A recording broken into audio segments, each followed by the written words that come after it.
mengakomodasi semua keinginan konsumen. Dengan cara apa? Kami memahami bahwasannya masing-masing konsumen memiliki kemampuan budget yang berbeda-beda. Oke. Sehingga kami membuat emas dalam bentuk dari 0,5 gram sampai ke 100 gram dalam bentuk emas batangan. Untuk konsumen-konsumen tertentu kami juga memiliki bentuk kilobar dari 250 gram, 500 gram sampai 1 kilogram.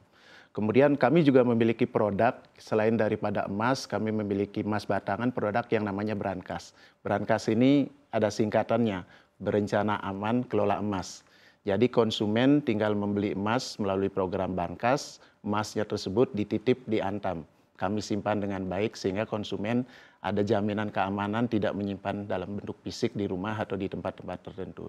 Sehingga ini sangat penting dan diminati oleh konsumen dan harga spot berlaku dan pada saat pencairan atau buyback atau diambil dalam bentuk fisik bisa sesuai dengan harga emas yang berlaku. Dan hari ini juga jam 11 Antam baru merilis karena tanggal 22 Januari adalah hari Imlek, kami lagi merilis produk yang namanya Year of the Rabbit. Itu emas dengan Antam dalam bentuk timbul, ada logo kelinci sesuai dengan tahun sio kelinci di tahun 2023 ini dan dalam jumlah yang terbatas dan kami berharap konsumen selain dari sisi nilai emas tersebut dan bisa melihat dari sisi sebagai koleksi item untuk ke depan. Mungkin itu yang bisa saya sampaikan dari sisi jenis gramasi yang diminati oleh masyarakat sampai saat ini masih di level di kisaran 10 gram ke bawah yang diminati oleh masyarakat. 10. Saran untuk masyarakat nih yang ingin beli emas, biasanya kan tujuannya berbeda-beda nih. Ada yang memang ingin investasi ataupun untuk dikoleksi. Pertama yang sudah pasti kita harus pastikan karena emas ini dalam bentuk fisik, pastikan bendanya benar-benar dari sisi kualitas, tersertifikasi, dari sumber jelas dan sebagainya. Itu modal pertama kita ketika membeli emas. Kemudian yang kedua, Antam satu-satunya di Indonesia yang memiliki sertifikat LBMA dengan kemurnian 99,99%. Dan sertifikat LBMA ini berlaku di seluruh dunia dimanapun emas Antam bisa dipertanggungjawabkan kemurniannya. Kemudian yang berikutnya, pastikan dalam membeli emas dari sumber-sumber yang jelas. Dari sumber dalam arti kata dari jalur-jalur yang jelas seperti di Antam kami memiliki butik, kami memiliki website www.logamulia melalui e-commerce di Tokopedia, Shopee, TikTok dan sebagainya.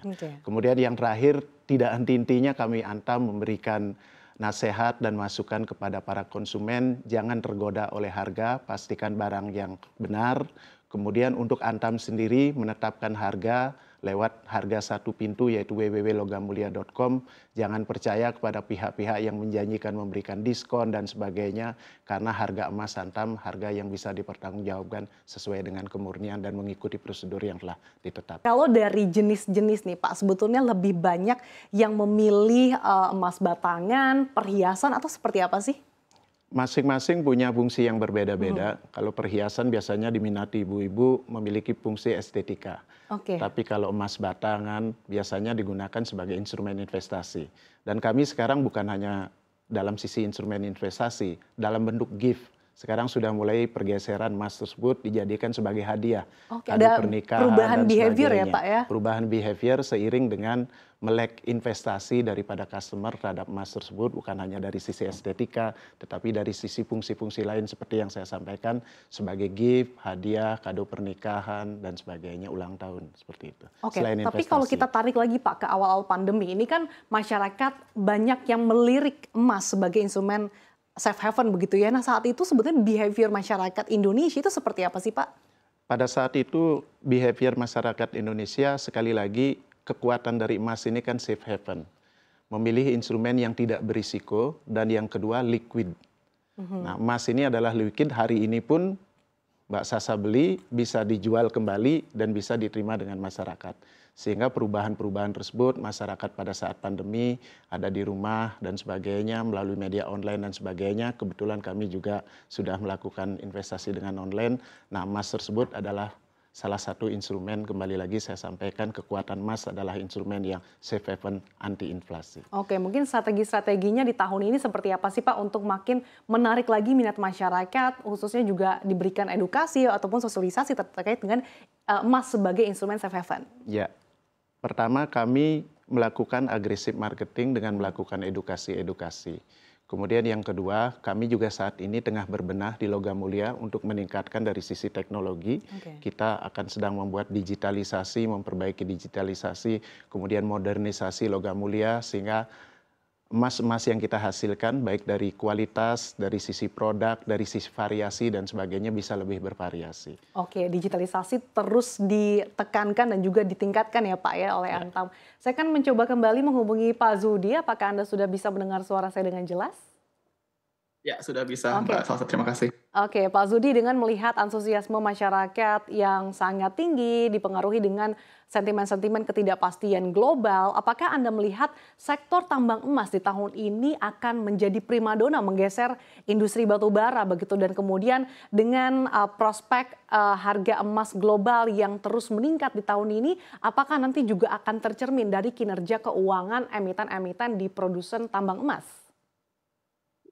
Ya, ini ada berbagai hal yang harus dibahas ya Mbak. Pertama misalkan kita lihat bagaimana sih prospek investasi di emas. Sebenarnya kalau misalkan kita lihat di Indonesia ini sebenarnya cukup unik ya. Banyak sekali instrumen investasi selain emas. Ada ya, emas ini kan memang safe haven, tapi di sisi lain kita juga mengalami digitalisasi, di mana digitalisasi ini membuka wawasan masyarakat kalau instrumen investasi itu tidak hanya emas. Maka dalam pandangan saya sektor pertambangan emas ini tetap akan meningkat, tetapi akan sulit bila dibandingkan dengan sektor batubara, karena kan dari sisi nilainya sendiri pun batubara mengalami peningkatan hingga 300-400%, sementara emas meningkat tapi masih dalam batas yang wajar seperti itu.